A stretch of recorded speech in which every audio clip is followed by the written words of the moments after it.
Hello friends, I hope you all are fine. Welcome to my channel. इस video में we will cover section 16। Last video में हमने section 16 का main para और sub section उसका 1 पढ़ा था जो एक्सेप्शन बता रहा था।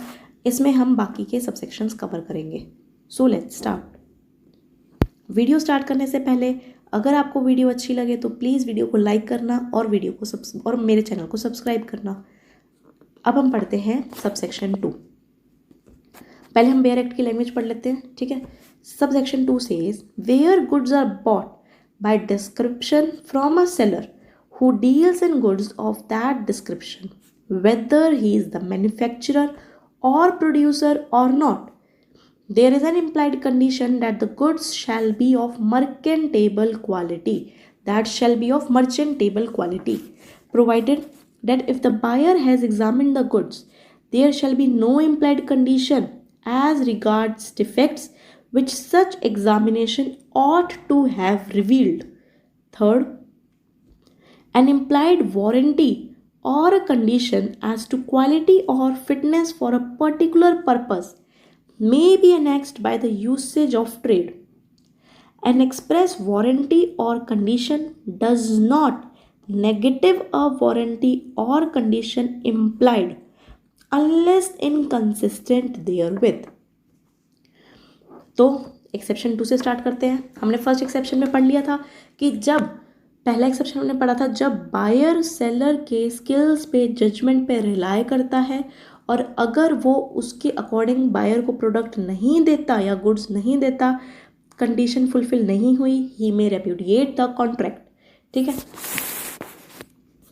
सेकंड बोल रहे हैं जहां पे गुड्स डिस्क्रिप्शन से तो लिए उसने सेलर से, जो सेलर डील भी करते हैं उस डिस्क्रिप्शन से, बट इम्प्लाइड कंडीशन क्या थी कि वो गुड्स ज़रूरी हैं कि मर्चेंटेबल क्वालिटी के हों।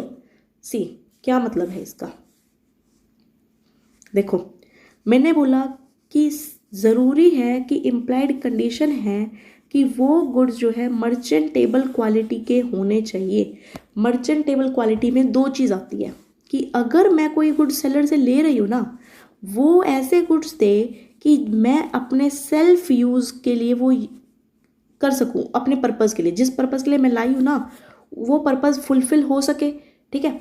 एक मर्चेंटेबल क्वालिटी ऐसा होता है कि जब बायर गुड्स ले रहा है सेलर से तो वो गुड्स ऐसा दे कि वो आगे जाके मैं अगर रीसेल करना चाहूँ तो वो गुड्स रीसेल हो सके, ठीक है। अगर जो बायर है आगे गुड्स जाके बेचना चाह रहा है तो वो गुड्स क्या है, रीसेल हो सके, ठीक है। सी फॉर एन एग्जाम्पल, इसमें एक बहुत इंपॉर्टेंट केस लॉ भी है जो ज़्यादातर क्या है, बहुत कॉमन है, प्रीस्ट वर्सेस लास्ट, ठीक है। इस केस में क्या हुआ था, plaintiff bought a hot water bottle.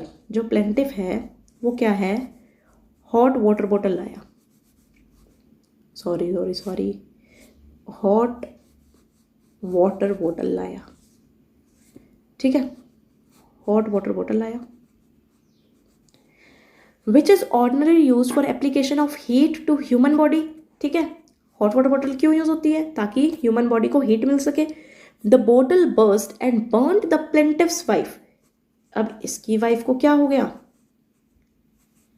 इसकी वाइफ तो जल गई, ठीक है, क्योंकि वो क्या है इसको यूज कर रही थी और इसकी वाइफ क्या है, जल गई। Seller was held liable. जो वो डिफेंडेंट है वो क्या होगा, लायबल होगा। क्यों? क्योंकि मैंने बोला कि अगर तुम मर्चेंटेबल क्वालिटी के प्रोडक्ट्स ही नहीं दोगे, मतलब कि अगर मैं वो चीज़ सेल्फ यूज़ के लिए ले रही हूँ और अगर वो चीज़ तुम क्या है ख़राब दे रहे हो, ठीक है, तो उसके लिए मैं तुम्हें लायबल ही तो हेल्ड करूँगी। क्योंकि अगर तुम कोई चीज़ दे रहे हो तो एटलीस्ट वो इस क्वालिटी की तो दो। ये इम्प्लाइड कंडीशन होती है कि वो क्या है, मर्चेंटेबल क्वालिटी की हो, कि आगे जाके मैं खुद के लिए यूज़ कर सकूँ या अगर मेरे को बेचना हो मैं बेच सकूँ उस चीज़ को, ठीक है। बट इसका प्रोवाइजो क्या बोलता है, देखो, प्रोवाइडेड दैट अगर buyer has examined the goods there shall be no implied condition as regards the defect which such examination ought to have revealed. कह रहा है कोई इम्प्लाइड कंडीशन नहीं होगी, तब कब नहीं होगी, अगर बायर ने गुड्स को एग्जामिन कर लिया, ठीक है। बोल रहा है ना, अगर बायर गुड्स को जांच पड़ताल करके लाया है तो थोड़ी ना कोई इम्प्लाइड कंडीशन होगी। तो तुम थोड़ी ना सेलर को लायबल कर दोगे, ठीक है। ये प्रोवाइजो जो है सिर्फ और सिर्फ पेटेंट डिफेक्ट्स पे लगता है। पेटेंट डिफेक्ट्स कौन से होते हैं? वो डिफेक्ट्स जो तुम्हें दिखते हैं। अब तुम बोतल चेक कर रहे हो, अब उस बोतल में तुम्हें ऑलरेडी छेद दिख ही रहे हैं, ठीक है, या कोई लीक कुछ दिख रहा है, ठीक है, तुम्हें वो विजिबल है, तो तुम वो गुड्स नहीं लोगे, ठीक है। तो ये किस पे अप्लाई होएगा? पेटेंट डिफेक्ट्स पे, ठीक है।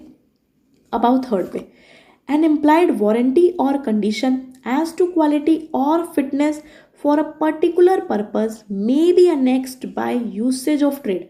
अगर कोई तुम्हारा बिजनेस का यूसेज, मतलब जो बिजनेस के तुम्हारे ट्रेड हैं, कस्टम्स हैं, अगर वो वैसे चलते आ रहे हैं, तो इम्प्लाइड वारंटी है कि उसको तुम चेंज नहीं करोगे। जैसे तुम्हारे कस्टम्स चलते आ रहे हैं, वो भी पर्टिकुलर गुड्स वैसा होना चाहिए, ठीक है।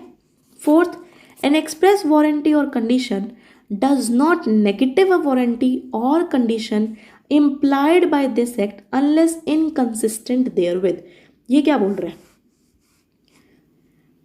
सॉरी, ये बोल रहा है कि जो अगर तुमने कॉन्ट्रैक्ट में अगर तुमने कोई चीज़ एक्सप्रेस कंडीशन या वारंटी, ये कंडीशन है, ये वारंटी है, ये कंडीशन, अगर तुमने कॉन्ट्रैक्ट में एक्सप्रेस मेंशन करी है, लिखी है, तो वो क्या कैंसिल नहीं कर देगा जो तुम्हारी इम्प्लाइड कंडीशन है। मानो ये इम्प्लाइड कंडीशन है तेरी, तुम्हारी, ठीक है, मानो ये तुम्हारी इम्प्लाइड कंडीशन है, ठीक है।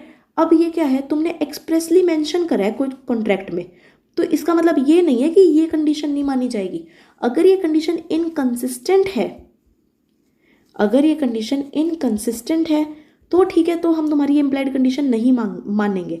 बट अगर कोई एक्सप्रेस कंडीशन है, वो नेगेटिव नहीं करेगी किसी इम्प्लाइड वारंटी को या कंडीशन को, मतलब वो कैंसिल नहीं कर देगी, वो भी मानी जाएगी, वो भी मानी जाएगी। बट अगर इनकंसिस्टेंट है तो हम इस कंडीशन को कैंसिल कर सकते हैं एक्सप्रेस कॉन्ट्रैक्ट के थ्रू, ठीक है। यही बोल रहा है, एक्सप्रेस वारंटी और condition does not negative, cancel नहीं करेगी कोई भी वारंटी या कंडीशन जो इम्प्लाइड है by this act unless inconsistent, अगर वो इनकंसिस्टेंट नहीं है तो, ठीक है। ये था सेक्शन 16, जिसमें हमने जो सब सेक्शन इसका 1 था, जो एक्सेप्शन 1 बता रहा था, हमने इसको लास्ट वीडियो में पढ़ लिया था, ठीक है। मैं उसका लिंक डिस्क्रिप्शन बॉक्स में दे दूंगी। आई hope you all understood it. Don't forget to like, share and subscribe my channel to get notification for new videos. Thanks for watching.